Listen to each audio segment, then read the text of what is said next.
এই মতো গোপন বিষয় ইহারে ইহাই গোপন রাখার সমিতি না হয়। প্রেম বা ভালোবাসা তো গোপনই, এটা গোপন রাখলে তো ভালো, সুতরাং এখানে গোপন রাখাটাই ভালো। কিন্তু বলছেন আমি কিন্তু করিলাম ইহার বয়ান যাহাতে সকলে পায় আল্লাহর সন্ধান।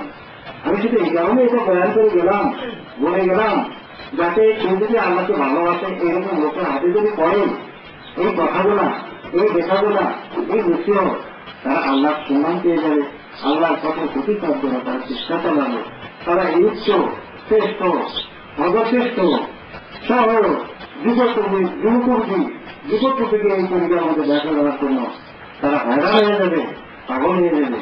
সুতরাং আমি এই কথা এই বয়ানটা রেখে গেলাম। কোন মানুষের বাড়ি যদি আসে তারা আল্লাহর সন্ধান পেয়ে যায় এবং অবশেষে কেউ জন্য না করে আসতো এবং কিয়ামত পর্যন্ত যত মানুষ আসবে তাদের মধ্যে হাসরের ময়দানে কিয়ামতের ময়দানে কে যেন এরকম কথা বলতে পারে, বলতে না পারে যে আল্লাহ তোমাদের মহব্বতের তোমার মারেফতের সহজ নিয়ন্ত্রণ আজকে দেখি এই আজকালকার হাসরের ময়দানে বিনা হিসেবে ভেসে যাচ্ছে। সবচেয়ে মাঝাবে বলে ছাত্রকারী সোনাউল্লাহ পানি প্রতিরোধ করে বলছেন বিনা হিসেবে যারা ভেসতে যাবে তারা হলো তাছাড়া কম দিল। আমি পরশু দিন তার আগেও পরশু তো এত কথা তো মনে থাকে না। যারা এই জিন্দা করছে, যারা জীবনের পথে আছে এরাই হচ্ছে বিনা হিসেবে বলে। তখন আগের দিনে কোনকে বলে যে কিভাবে গোপনে গোপনে কি করলো, আমার তো পৃথিবীতে খবরই যায় না, এই কথা যেন না করতে পারে, এই ব্যাপার নিয়ে আক্ষেপ যেন না করতে পারে, এই জন্য আমি এটা ঘটনা করে গেলাম।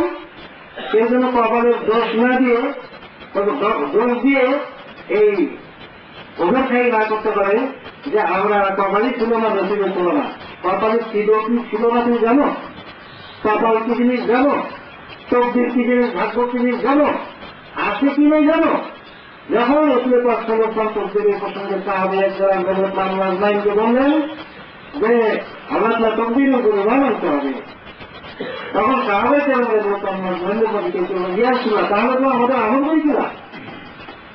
রসুলের পাক সাল্লাল্লাহু আলাইহি ওয়াসাল্লাম আগামী কথা বললেন আমল করতে থাকো, কারণ তোমার তকদির তো কমতে যাবে না, আমল করার চেষ্টা করো, যদি আমলটা করে যেতে পারো বুঝতে হবে আল্লাহ তোমার তৌফিক দিচ্ছেন, তোমার তকদিরে আছো। হ্যাঁ, আল্লাহ তাআলা তুমি তৌফিক না দেখাতে পারবে না, করে দেবো, চেষ্টা করো না। তকদিরে কি আছে না আছে তুমি আগে জেনে ফেলেছো, জানো না। সুতরাং তকদিরে দোষ দিয়ে লাভ নেই।